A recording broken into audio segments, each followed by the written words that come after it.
Halo, assalamualaikum warahmatullahi wabarakatuh, teman-teman. Apa kabar? Kita berjumpa kembali di sesian video saya kali ini. Nah, ini adalah tempat saya. Di belakang itu adalah rumah tempat tinggal saya, dan ini adalah halaman di samping rumah saya ya. Oke, tadi malam saya sudah sempat mewawancarai Mbak Dila di Hong Kong ya. Cuma ada satu file videonya yang hilang, tidak tersimpan ketika saya save. Mungkin terhapus oleh saya gitu. Jadi hanya tinggal 2 file. Jadi satu file yang terhapus ini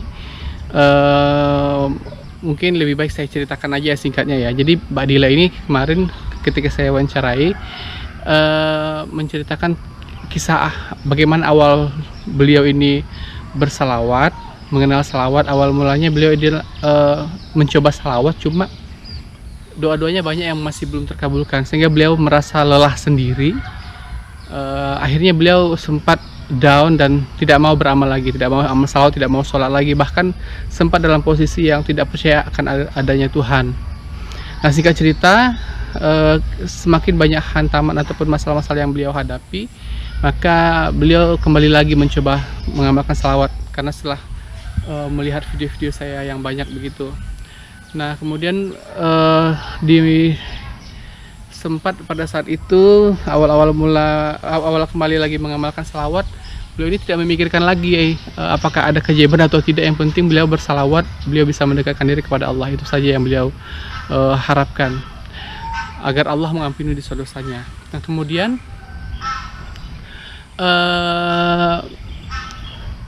beliau menceritakan ada kedekatan dengan seseorang yang awalnya kelihatan cowok ini baik, tapi dengan keberkahan salawat kemudian aib-aibnya dibukakan oleh Allah, sehingga akhirnya hubungan beliau bisa terputus, dan beliau bersyukur tidak menjalin hubungan yang lebih serius dengan lelaki itu. Dan masih banyak kisah lagi sih yang beliau ceritakan, termasuk tentang masalah hubungannya dengan orang tuanya yang mungkin agak kurang bagus ya, karena orang tuanya selalu membela adiknya gitu, dan dia merasa tidak disayang oleh orang tuanya begitu, sehingga merasa tertekan batin dan sedih. Nah, kisah selanjutnya beliau akan menceritakan bagaimana beliau bisa dapat beli rumah dengan harga yang sangat murah dibandingkan dengan harga yang normal.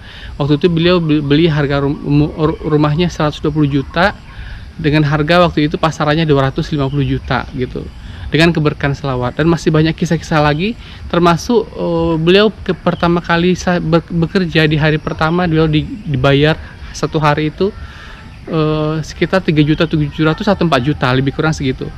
Nah, bagaimana kisah keajaibannya selengkapnya nanti wawancaranya akan saya tampilkan. Oke, silakan teman-teman mendengarkan wawancara saya dengan Mbak Dila. Sebetulnya wawancara ini sudah pernah saya bacakan ya, tapi waktu itu dengan tulisan. Tapi ini real saya wawancara beliau. Nah, bagaimana kisah selengkapnya? Ayo kita dengarkan bersama-sama. Harga aslinya 125 juta. Oke. Harga aslinya. Terus langsung beli? Dan dari situ itu enggak Pak Ustadz, itu aku cuman waktu di rekening aku cuman ada uang 85 juta, kan otomatis aku kurangnya 35 juta. Akhirnya aku utang ke Bank Hong Kong Pak Ustadz, utang ke Bank Hong Kong, dapat, terus aku cashin 120 juta aku cash. Jadi tinggal aku punya utang sama Bank Hong Kong. Dan di saat itu, saat aku udah bisa beli rumah, cuman aku beli rumahnya di Indonesia pakai atas namanya kakak aku kan Pak Ustadz, bukan nama aku, karena aku nggak bisa pasti di sini atas namanya kakakku. Aku berpikir gini Pak Ustadz, setelah aku bisa beli rumah, ya Allah, dulu aku pernah berdoa di tahun 2018 ingin beli rumah, kok nggak ngijabah, dan sekarang kau ngijabah semua doa-doaku. Aku bilang gitu dalam hati Pak Ustadz. Terus aku juga, ya Allah, mungkin kalau seandainya aku sama dia gak bisa, belum tentu aku bisa beli rumah. Tapi Engkau lebih tahu ya Allah mana yang terbaik untuk hamba. Engkau lebih tahu mana yang benar-benar yang hamba butuhkan. Dan situ aku makin seuzon baik sama Allah Pak Ustadz. makin seuson baik. Mungkin selama ini karena aku nggak bisa ngehindarin perbuatan dosa-dosaku, perbuatan yang nggak seharusnya aku lakukan di Hong Kong, makanya engkau nggak mengijabah. Terus aku sampai sholat ya Pak Ustadz, sholat itu aku nangis Pak Ustadz, kan merasa aku tuh malu gitu, malu sama Allah Pak Ustadz. Aku malu sama Allah kayak. Emang nggak khawatir gitu membeli rumah tapi atas nama kakaknya, kan nanti gimana tuh nanti anunya ke depannya? Insya Allah kakak aku yang amanah Pak Ustadz. Insya Allah kakakku amanah. Oh gitu, nanti bisa balik nama lagi ya seandainya pulang ke Indonesia gitu? Bisa Pak Ustadz. Oke. Nah, terus apalagi keajaiban yang dirasakan yang lain? Itu dari situ kan aku sholatnya sambil nangis, merasa kayak aku itu malu itu sama Allah, itu malu. Sampai saking malunya tuh gini Pak Ustadz. Ya Allah, aku sampai nggak mengaku engkau ada, tapi engkau masih sayang sama aku, memisahkan aku dari orang yang nggak pantas untuk aku gitu. Dari situ aku makin mendalamin Pak Ustadz, makin mendalamin sholawat ya kan, makin mendalamin sholawat. Tapi aku mendalamin sholawat itu bukan karena ingin meminta apa-apa, enggak Pak Ustadz, cuman ngedalamin aja kayak aku banyak dosa gitu loh. Terus setiap aku lihat Facebook gitu ya kan, lihat Facebook itu stominnya itu soal sholawat gitu. Jadi aku cuman mikirnya mudah-mudahan dengan sholawat ini Allah itu mengampuni dosaku. Jadi udah bener-bener nggak mikir soal dunia Pak Ustadz, nggak mikir soal pingin ini nggak ada, udah nggak ada. Kayak pingin Allah itu ngampunin dosaku, udah cukup itu aja. Dalam hati aku cuman aku pingin Allah ngampunin dosaku. Jika andaikan hal buruk terjadi sama aku, itu mungkin karena dosa-dosaku sebelumnya. Aku gitu aja, jadi benar-benar seuson baik. Terus aku dalam sholawat lagi ya kan Pak Ustadz, cuman ya sallallahu ala Muhammad gitu aja. Terus di bulan 3 akhir Pak Ustadz, aku ada masalah ini. Bos aku tiba-tiba memecat aku, bilang, Cece kamu ganti majikan baru karena aku mau pindah ke luar negeri. Nah, di saat itu aku bingung Pak Ustadz. Ya Allah, aku masih punya utang bank. Utangku baru aku cicil 2 kali, masih kurang 29 juta. Terus aku di sini diberhentiin, terus gimana? Sedangkan aku masih punya tanggungan rumah lagi di Indonesia kan. Aku minta full bangunan Pak Ustadz dari belakang. Kalau perumahan kan biasanya di belakang cuman nggak ada dapur. Itu aku minta dapur. Jadi suruh nambah 15 lagi. Aku mikir dari situ, ya Allah, belum rumah kurang 15 lagi, terus bank kurang 29 juta, belum lagi adik aku biaya sekolah sama keponakan aku bingung Mbak Ustaz. Tapi aku coba berpikir, enggak, Allah maha tahu mana yang terbaik untuk aku. Percayalah bahwa ini yang memberi rezeki aku gitu Pak Ustaz ya. Oke. Terus akhirnya aku lebih fokus untuk cari majikan dulu Pak Ustadz. Cari hari Senin Minggu sama Senin. Hari Minggu sama Senin itu libur. Lah hari minggunya aku tuh ke agent Pak Ustadz. Padahal sehari sebelumnya tuh aku udah janjian sama majikan hari Minggu kita ketemu ya kan Pak Ustadz. Akhirnya kita nggak waktu hari Minggunya karena gerimis, ya cuman gerimis aja Pak Ustadz, nggak hujan deras gitu, nggak gerimis saja. Semua majikan itu ngesel aku Pak Ustadz. Bahkan waktu hari Minggu itu aku ke semua agent, banyak agent yang aku samperin, hasilnya nihil. Nah, aku tetap berprasangka baik, ya Allah, Engkau yang mengatur rezeki semua makhlukmu di dunia, nggak ada yang gak kau kasih rezeki selama makhlukmu masih hidup di dunia gitu. Dalam doa aku berpikir positif aja gitu loh, mungkin hari ini bukan rezekiku gitu. Esok harinya hari Senin Pak Ustadz, aku berangkat itu aku gini dalam hatiku, ya Allah, semoga hari ini kau lancarkan rezekiku ya Allah. Aku gitu Pak Ustadz. Terus dalam bis ya kan aku masih tetap sholawatan Pak Ustadz, apapun aktivitas itu tetap sholawatan, sallallahu alaihi Muhammad itu tetap. Di dalam bis itu Pak Ustadz, aku sempat nangis gini, sempat berdoa dalam hati, ya Allah, hari ini hamba lagi bingung cari majikan ya Allah, hari ini hamba lagi susah cari majikan ya Allah. Ya Allah ya Rabb, Kau tahu mana yang terbaik untuk hamba ya Rabb. Ya Allah, hamba dulu pernah nolong teman-teman hamba di saat teman-teman hamba lagi kesusahan, di saat teman-teman hamba di interminit majikan, di saat teman-teman hamba butuh bantuan, hamba membantu mereka, bahkan mereka lupa pun saya nggak negur dia, bahkan saya nggak membuka aib dia ke siapapun ya Allah. Dan hamba minta tolong kepadamu ya Rob, Engkau tolong hamba seperti hamba menolong teman-teman hamba. Aku berdoa seperti itu Pak Ustadz di dalam bis itu sampai nangis. Terus aku tambahin gini, ya Allah, jika karena dosa-dosa hamba Engkau sulit mengabulkan doa hamba ya Rob, hamba mohon ampun kepadamu. Tapi hamba mohon ya Allah, kabulkan doa hamba dengan sholawat ini ya Allah. Kabulkan doa hamba dengan salawat kepada baginda Rasulullah, makhluk yang sangat Engkau cintai ya Rob, seperti layaknya Nabi Adam meminta taubat dengan menyebut nama Muhammad, makhluk yang Engkau cintai ya Allah. Aku berdoa seperti itu ya Pak Ustadz di dalam bis. Habis berdoa seperti itu aku ya nangis sih, nggak sengaja aku tuh nangis dalam bis.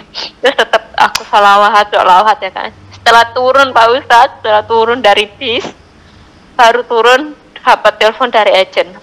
Dila, ini ada majikan mau interview sama kamu. Oh iya Kak. Ya Allah Pak Ustadz, alhamdulillah aku turun dari bis itu Pak Ustadz ya. Langsung interview sama majikan. Majikan langsung suka sama aku, dan aku pun langsung cocok sama majikan itu Pak Ustadz. Dan setelah interview itu aku nanya, ya Allah, Engkau mengabulkan doa hamba lagi ya Allah.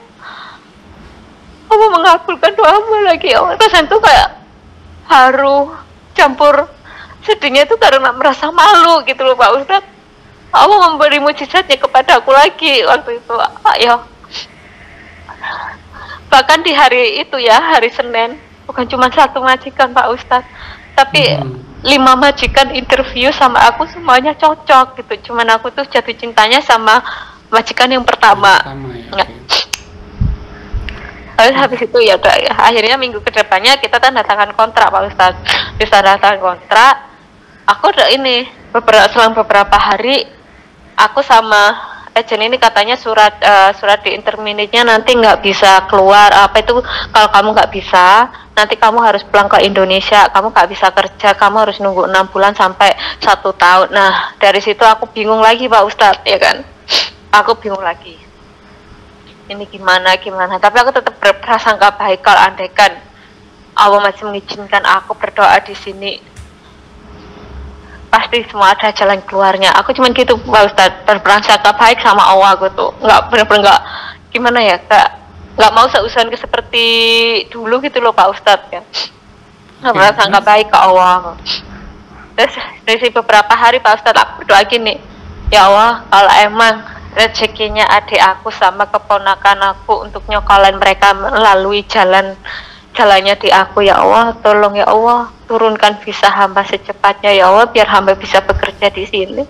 Karena hamba nggak punya kemampuan apa-apa jika pulang ke Indonesia, sedangkan hamba masih harus bayar rumah, bayar kontrakan orang tua, terus juga bayar bank, terutama buat sekolahnya keponakan sama adik aku ya Rob. Aku nggak mau mereka itu putus sekolah seperti aku dulu.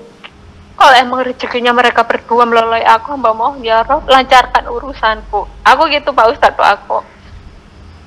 Belum selesai doa Pak Ustadz ya, belum selesai doa, aku ditelepon agent Pak Ustadz. Dila, bisa kamu udah turun? Allah Pak Ustadz, aku langsung nangis nih Pak Ustadz. Kayak, ya Allah, betapa sayangnya Allah sama aku itu. Itu berapa lama kemudian? Itu berapa lama setelah Mbak daftar diterima jadi di majikan baru, berapa lama kemudian supaya visanya keluar? Nggak ada 3 minggu Pak Ustadz, nggak ada 3 minggu setelah tanda tangan. Biasanya itu kalau interminitan ya Pak Ustadz, kalau interminitan itu 1,5 bulan sampai 2 bulan Pak Ustadz, kecuali kalau finish kontrak ya kan. Kalau finish kontrak itu cepat, sekitaran 1 minggu, 2 minggu, paling mentok mungkin 1 bulan kalau finish jelas. Sedangkan aku kan nggak difinishin Pak Ustadz, dipecat ya kan. Nah kalau dipecat itu biasanya itu lama Pak Ustadz. Lah aku cuma nggak ada 3 minggu udah turun Pak Ustadz. Ini aku Mbak bayar lebih mahal atau gimana sih supaya dapat visanya lebih cepat? Enggak Pak Ustadz, itu tergantung imigrasi. Bisa diturunin atau enggak, bisa dicepetin atau enggak, itu tergantung imigrasi Pak Ustadz. Yang nentuin imigrasi, bukan agent, bukan majikan. Okay. Pihak imigrasi sendiri. Okay. dan dari situ aku merasa itu benar-benar keajaiban Pak Ustadz, karena jarang banget yang dapat apa nih dipecat terus visanya turun cepat, itu jarang banget gitu loh Pak Ustadz. Ada pun cuma 1-2 segelintir. Nah, aku dari situ lega Pak Ustadz, karena visaku udah turun ya, visaku udah turun. Nah, tapi aku masih ada problem lagi Pak Ustadz. Gimana caranya aku bayar bank di Hong Kong? Aku cuman mikirnya gaji aku dapat sekian, terus uang tiketku mungkin sekian. Apalagi bos aku tuh yang dulu ya, bos aku yang dulu tuh orangnya pelit Pak Ustadz. Soal belanja aja kadang bener-bener dihitung gitu loh. Apalagi ngasih uang tiket yang mahal itu nggak mungkin. Paling mahal dia ngasih uang tiket itu cuman $1.500 gitu. Di atas 1.500 nggak mau Pak Ustadz. Oke, terus?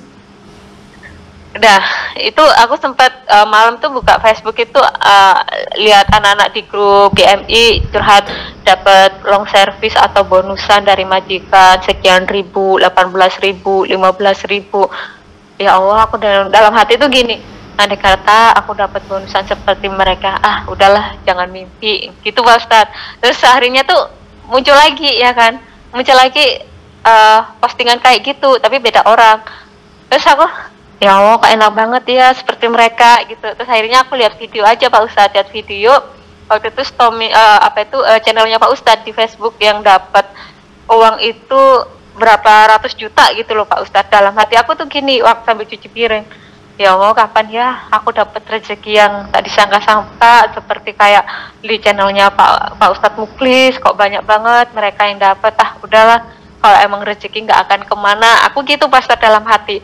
Kalau Allah udah kalau Allah udah kun fayakun, nggak ada yang mustahil di dunia ini, gitu aja dalam hati. Itu aku nggak berdoa, nggak pingin dapat bonusan atau apa, enggak Pak Ustadz. Cuman hati aja yang berbicara kapan, seperti itu, kayak menghayal gitu lah Pak Ustadz. Oke. Terus habis itu selisih 3 hari Pak Ustadz, aku waktu mau ngepel itu majikan bilang gini, Cece, sekarang aku kasih tahu hak-hak kamu apa aja yang kamu dapat sebelum keluar dari sini. Kan aku keluarnya itu bulan 6 kan Pak Ustadz. Okay. Bulan 6 tanggal 15 Pak Ustadz. Waktu itu tanggal 10 aku udah dikasih tahu hak-hak apa aja. Terus dari awal pertama gaji 1 bulan, terus uang tiket, uang transport. Terus ya aku masih mikir ya biasa saja kan Pak Ustadz, emang itu hak-hak aku gitu. Terus habis itu yang terakhir nih bos aku bilang, ini kamu dapat bonusan karena kamu kerja ikut kita ini hampir 4 tahun, dan bonusan kamu aku kasih sekitaran sekian gitu Pak Ustadz. Dari situ aku nggak bisa kata-kata Pak Ustadz, biar teman-teman tahu. Iya. Sebutkan dong jumlahnya Mbak. Iya, waktu itu sekitaran 15.000 Pak Ustadz, uang Hong Kong.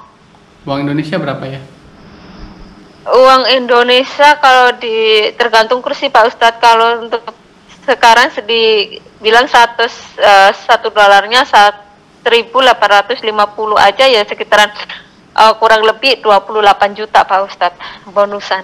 Padahal bonusan itu ya Pak Ustadz, peraturan bonusan uang Hong Kong itu bonusan itu seharusnya dapatnya itu 5 tahun Pak Ustadz. Setelah 5 tahun atau 5 tahun lebih itu baru dapat bonusan. Sebelum 5 tahun nggak dapat Pak Ustadz. Lah aku ikut majikan itu belum ada 4 tahun loh Pak Ustadz. Belum ada 4 tahun, nggak lengkap 4 tahun. Ibarat kata 3 tahun setengah ikut mereka itu Pak Ustadz. Majikan bilang, ini bonusan kamu sama nanti ini bonusan kamu dari aku 11.000, nanti ketambahan dari neneknya 3.000, jadi totalnya 15.000 gitu. Aku terdiam Pak Ustadz, nggak bisa bilang apa-apa. Aku terdiam, langsung nangis. Ya Allah, sujud syukur langsung aku Pak Ustadz. Di depan majikan pun aku langsung sujud Pak Ustadz. Ya Allah, aku nggak berdoa minta bonusan, tapi Allah mendengarkan isi hati aku. Ya Allah, kayak benar-benar keajaiban sholawat itu nyata Pak Ustadz. Dan jadi total yang Mbak terima semua jadi berapa? Bonus tambah gaji tambah uang tiket tambah semua jadi berapa? Dan waktu bentar Pak Ustadz, waktu hari itu juga Pak Ustadz ya, hari itu juga teman aku juga telepon Pak Ustadz. Teman aku itu telepon gini, dia aku ini mau bayar utang aku ke kamu lah. Teman aku utangnya ke aku itu $3.000 Pak Ustadz. $3.000. Berapa rupiah Iya, ya itu? padahal 3.000 sekitar 5 jutaan Pak Ustadz. Oke. Terus itu ya Allah, padahal teman aku utang itu 1 tahun yang lalu Pak Ustadz. Aku tuh udah lupa gitu loh, udah lupa kalau dia pernah utang sama aku bener-bener lupa gitu. Tapi dia kok malah ngingetin terus malah mau bayar gitu ya Allah. Kayak nggak nyangka gitu loh Pak Ustadz. Ya Allah, Allah emang maha tahu dan maha segalanya lah Pak Ustadz. Allah maha besar lah. Oke. Kalau di total semuanya waktu itu ya Pak Ustadz, kurang lebih itu aku dapetin sama ini ya, sama uang tiket, gaji, terus transport, terus uang bonusan sama teman aku yang bayar utang. Itu sekitar 50 jutaan ada Pak Ustadz itu. Padahal utang aku itu ya Pak Ustadz, utang aku di bank cuma 29 juta Pak Ustadz. Langsung lunas ya Padahal berarti? Langsung lunas dong?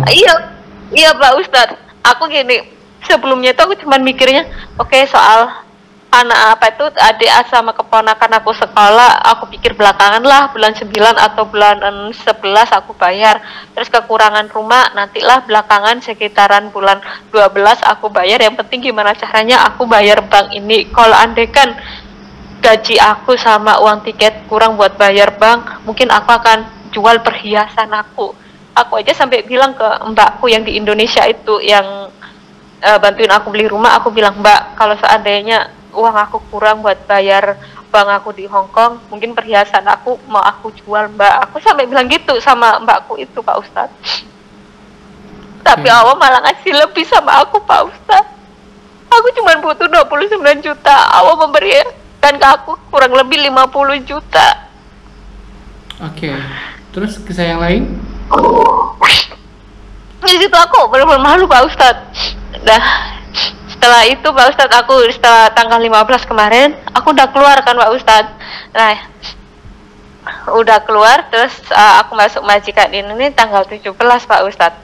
Waktu aku di luar tanggal 16, itu bank langsung aku lunasin Pak Ustadz.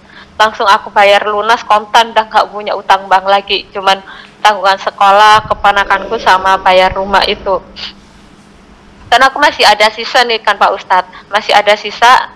Sempat aku sedekain ke orang tua ya kan, ke orang tua sama yang ke lainnya. Aku gitu dalam hati ya emang udah seharusnya, karena sebagian dari harta aku itu bukan punya aku gitu Pak Ustadz. Oke.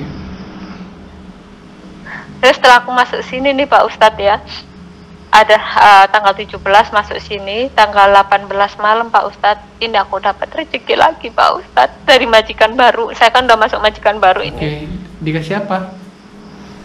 Di majikan baru ini tanggal 17 sore aku masuk. Terus tanggal 18 malam, ya malam waktu makan malam, mau makan malam bareng gitu Pak Ustadz, majikan tuh ngasih ini amplop Pak Ustadz, katanya bilang, Dila, ini apa itu selamat kamu kerja 1 hari di sini. Ini cuman apa itu rasa terima kasih aku buat 1 hari kerja di sini gitu. Ya aku mikirnya cuman gini Pak Ustadz, alah mungkin dalam amplop itu cuman 100, paling mentok mungkin $500 gitu ya kan. Ya 500 kurang lebih mungkin 900 atau 800 ribu gitu loh Pak Ustadz. Kalau enggak mungkin ya sekitaran 300 ribu. Nah, jadi ya aku naruhnya pun juga di samping aku bilang ya makasih, aku menghargai, benar-benar menghargai banget ya kan Pak Ustadz. Setelah waktu aku mau tidur Pak Ustadz, aku cek, ternyata mereka itu ngasih aku $2.000 Pak Ustadz. Kayak ya Allah, 2000 ini kayak 2000 kan? $2.000 uang Indonesia sekitaran 3.700.000 Pak Ustadz. 1 hari kerja di sini Ustadz dikasih 3.700.000. Gak nyangka Pak Ustadz aku. Ya Allah, subhanallah akbar. Kayak ada gitu Pak Ustadz, rezeki itu kayak bertubi-tubi itu selalu ada gitu loh. Kayak sampai aku tuh gak percaya, sampai ya Allah, sekarang aku benar-benar merasakan kalau emang jika engkau berkehendak, jika engkau sudah kun fayakun, gak ada yang mustahil di dunia ini. Bahkan sekarang aku benar-benar percaya apa yang dikatakan di channelnya Pak Ustadz, yang dapat rezeki tak disangka-sangka itu memang benar-benar ada gitu loh. Dulunya nggak percaya ya? Nggak percaya Pak Ustadz, sampai sampai nggak percaya adanya Allah, sampai nggak percaya adanya Tuhan. Dulu gitu, bener. Tapi ya gitu Pak Ustadz ya. Kayak dari kejadian yang aku alami nih Pak Ustadz ya, dari kejadian yang aku alamin, aku menyimpulkan tuh gini: satu, aku harus tetap berprasangka baik sama Allah. Terus kedua, aku harus menghindari hal-hal yang nggak disukai oleh Allah. Gitu Pak Ustadz. Terus itu Mbak kan sudah hijrah ya, maksudnya tidak lagi bergaul dengan mereka yang ahli maksiat. Itu teman-teman dulu tuh ada nyariin nggak? Gimana sih kabarnya si Dila sekarang gitu? Aku kan ganti nomor. Setelah aku ganti nomor itu, yang aku kasih tahu itu cuman grup pengajian aja, cuman 1 atau 2, karena aku sekarang ikut grup pengajiannya lewat online. Terus jadi teman aku cuma 3 aja Pak Ustadz. Terus si saya tuh nggak tahu kan aku di mana. Sempet nyariin aku di Facebook. Aku bilangnya kalau aku udah pulang ke Indonesia. Karena aku nggak mau menyakitin mereka Pak Ustadz. Aku nggak mau menyakitin perasaan Tapi mereka. mereka belum tahu kalau Mbak tuh sudah berubah gitu, belum tahu. Nggak tahu. Mereka taunya kalau aku sekarang udah di Indonesia, udah pulang nikah gitu. Biar aku bilang kayak gitu biar mereka nggak nyariin aku Pak Ustadz. Karena ya maaf aja ya Pak Ustadz. Aku bergaul sama mereka itu pergaulannya itu melampaui batas Pak Ustadz. Kayak secara kasarnya zina itu seperti hal biasa gitu loh Pak Ustadz. Mungkin karena itu Allah dulu nggak mengabulkan doa aku Pak Ustadz. Oke. Lah, oke. Ada lagi kisah kejiwaan yang belum diceritakan yang masih mau dikisahkan lagi? Untuk saat ini itu Pak Ustadz. Iya, apa? Ya udah untuk saat ini itu Katanya Pak Ustadz. kemarin ada anaknya bos yang lama itu agak bandel, nggak mau nurut gimana ya? Anaknya bos yang baru. Kalau bos yang lama itu nakal Pak Ustadz, cuman kita tuh cuek Pak Ustadz. Dia cuman main HP-nya sendiri, aku main HP sendiri gitu. Kita tuh sama-sama cuek karena majikanku yang dulu nih Pak Ustadz, yang dulu itu bener-bener nggak pengen anaknya itu dimarahin oleh pembantu, walaupun anaknya nakal sekalipun nggak boleh dimarahin gitu Pak Ustadz. Kalau yang baru sekarang ini anaknya bagaimana? Kalau aduh ya Allah Pak Ustadz, kalau anaknya yang sekarang ini ya Pak Ustadz, waktu aku pertama ketemu anaknya itu kayak kurang suka. Terus habis itu aku sempat berdoa kan, selang beberapa hari itu majikan telepon aku suruh hari Minggu itu kesini terus, setiap aku libur suruh kesini terus. Terus aku saat tahajud itu bilang gini ke Allah, ya Allah, hamba mohon ya Rob, ambilkanlah hatinya majikan hamba terutama sama anaknya. Sesungguhnya hati semua makhluk di dunia ini itu hanya milikmu ya Allah. Engkau yang bisa membolak-balikan hati seseorang ya Allah. Buatlah mereka sayang kepada hamba ya Rob. Itu Pak Ustadz. Terus saat hari Minggunya aku main sama anaknya, dia merasa nyaman ya Pak Ustadz. Setelah aku udah pamit mau pulang, itu anaknya nangis Pak Ustadz. Nggak mau aku tinggal Pak Ustadz. Bahkan sekarang ini Pak Ustadz ya, sekarang ini aku kan udah masuk di majikan baru, mandi aja sama aku Pak Ustadz, nggak mau mandi sama mamanya, mandi itu harus sama aku. Anaknya cewek cowok ya? Cewek? Yang sekarang cewek umur 3 tahun Pak Ustadz. Kan umur 3 tahun itu gimana ya, kalau nggak masih peka-pekanya perasaan kan Pak Ustadz, masih kita tuh untuk adaptasi kan masih sulit ya kan. Kalau dia nih ya awalnya emang sulit Pak Ustadz, karena aku cuman minta sama Allah, karena Allah yang punya hati. Jadi aku minta hatinya mereka itu ke Allah Pak Ustadz, termasuk ke majikan aku. Bahkan sekarang aja Pak Ustadz, telepon ini aja kan anaknya barusan tuh minta main. Terus karena Pak Ustadz mau telepon ya kan, terus aku bilang ke bos aku, Mam, aku mau telepon sama keluarga. Anaknya langsung diambil, ya udah kamu telepon dulu, kita nggak ganggu gitu. Pintunya suruh ditutup Pak Ustadz. Ya Allah, kayak bersyukur gitu Pak Ustadz, nggak pernah aku dapetin majikan kayak gini gitu. Bener Pak Ustadz, kayak itu kayak sayang banget Pak Ustadz. Tapi yang ini baik banget ya, perhatian gitu. Baik banget Pak Ustadz, dari segi tidur apapun itu semua terlengkapi. Bahkan sampai sampo, sabun pun aku nggak boleh beli Pak Ustadz, harus share sama mereka. Tisu ya kan biasanya, ya nggak semua tapi mayoritas majikan Hongkong itu pelit Pak Ustadz, termasuk tisu aja kita harus beli sendiri ya kan.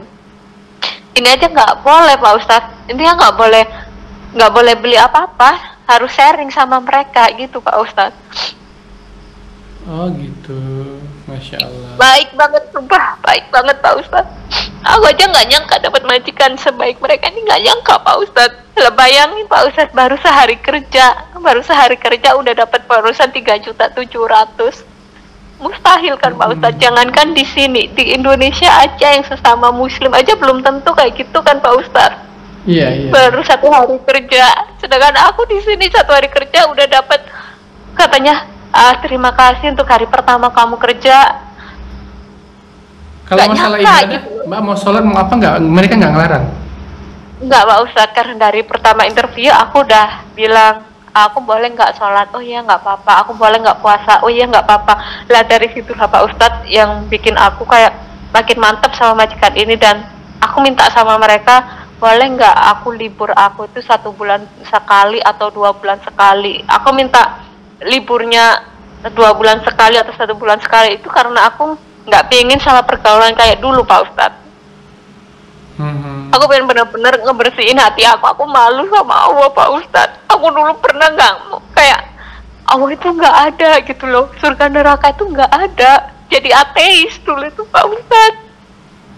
Iya, iya, iya. Tapi Allah mengabulkan semua doa-doa aku selama ini. Aku dulu tahun 2018 minta beli rumah, Allah nggak mengabulkan. Aku berprasangka jelek. Pada akhirnya Allah mengabulkan, beli rumah yang jauh lebih baik seperti apa yang kubayangkan Pak Ustadz. Aku cuma ngebayangin, oke lah aku beli rumah jelek-jelek lah di kampung. Kayak gimana sih Pak Ustadz kalau rumah bekas di kampung, ya kan? Seperti itulah ya. Tapi Allah memberi rumah perumahan yang masih apa tuh mau dibangun. Di saat itu promo untuk 1 unit itu yang dapetin aku Pak Ustadz. Setelah aku udah dapetin dia, aku dapet kabar dari mbakku sama ini apa itu orangnya langsung. Sebenarnya yang mau cari promo ini setelah mbak ini banyak yang telepon loh, banyak telepon mau ambil promo ini, tapi apa tuh keduluan mbaknya, ini rezeki mbaknya. Emang harga aslinya berapa? Ini 125 sampai 150 apa 225 sampai 250 juta mbak. Dari situ sementara Mbak cuma bayar 120 ya? Iya, sedangkan aku cuma dapat 120 juta Pak Ustadz, separuh harga sendiri. Oke, Mbak, orang tuanya Mbak dan keluarganya Mbak sudah tahu belum kalau Mbak itu sudah mulai tidak ahli maksiat lagi seperti dulu, udah berubah? Mereka sudah tahu? Kalau orang tua aku nggak peduli Pak Ustadz, aku mau kayak gimana pun mereka nggak peduli. Yang mereka inginkan cuma uangku aja. Jadi aku mau kayak gimana pun mereka nggak mau tahu. Oh gitu. Jadi, Mbak masih rutin sampai sekarang ngirim duit sama orang tua gitu ya? Masih Pak Ustadz. Ya kalau aku ada rezeki banyak aku tambahin lebih, kalau enggak ya secukupnya aja gitu. Aku nggak mau kirim terlalu lebih-lebih kayak dulu, nggak mau Pak Ustadz, karena aku punya masa depan sendiri. Udah terlalu capek Pak Ustadz. Dulu semua gaji aku pulin ke mereka, tapi hasilnya nihil. Sampai aku di sini buat makan aja susah. Jadi aku jangka gitu. Aku maksudnya tuh cukup nggak cukup, ya udah sekian gitu. Tapi kayak sejenis beras, minyak goreng, mie, telur itu aku beli gitu. Aku nyuruh orang untuk suruh beli, kirim ke rumah. Terus untuk biaya sekolahnya adik aku langsung aku kirim ke sekolah langsung gitu. Jadi mereka nggak ada ini lagi kayak dulu gitu. Oke Mbak, terima kasih ya. Mungkin ada pesan-pesan terakhir untuk sebelum ini ditutup untuk teman-teman biar lebih semangat salawatnya. Buat teman-teman, buat semuanya siapa yang dengerin ini, kalau bisa jika kalian masih dalam lingkaran yang nggak disukai oleh Allah, entah itu maksiat kecil atau besar, tolong hindarin pelan-pelan dan tetap sholawat, tetap sholat, jangan sampai putus asa seperti aku dulu. Dan satu lagi, kalian harus tetap berprasangka baik sama Allah. Jika ada musibah yang terjadi sama kalian, percayalah itu karena dosa-dosa kalian sendiri. Tapi jika hal baik yang terjadi sama kalian, itu karena Allah sayang sama kalian, Allah memberi rezeki sama kalian. Tetap berprasangka baik dan tetap bersolawat kepada baginda Rasulullah, karena dengan solawat itu doa kita akan diijabah. Mungkin kita istighfar, zikir yang lainnya belum tentu sama Allah diterima, tapi kalau sholawat pasti Allah akan terima sholawat kita. Oke, terima kasih Mbak atas cerita-ceritanya. Semoga bisa menjadi inspirasi buat yang mendengarkan ya. Amin, amin Pak Ustadz, amin. Oke. Terima kasih dulu Pak Ustadz atas waktunya. Iya, iya, oke. Sampai jumpa ya. Assalamualaikum warahmatullahi wabarakatuh. Waalaikumsalam warahmatullahi wabarakatuh. Oke, itulah tadi teman-teman kisah Mbak Adila di Hong Kong ya, mengisahkan tentang keajaiban selawat. Oke, bagi teman-teman yang belum mempunyai buku ini, buku Selawatin Aja dan Tasbih ini, bisa diorder ke nomor WA di bawah ini. Dan bagi teman-teman juga yang ingin berkisah tentang kisah-kisah keajaiban selawat yang dirasakan, juga bisa untuk mengirim testimoninya ke WA yang saya sebutkan tadi. Sampai jumpa pada video-video saya berikutnya, dan assalamualaikum warahmatullahi wabarakatuh.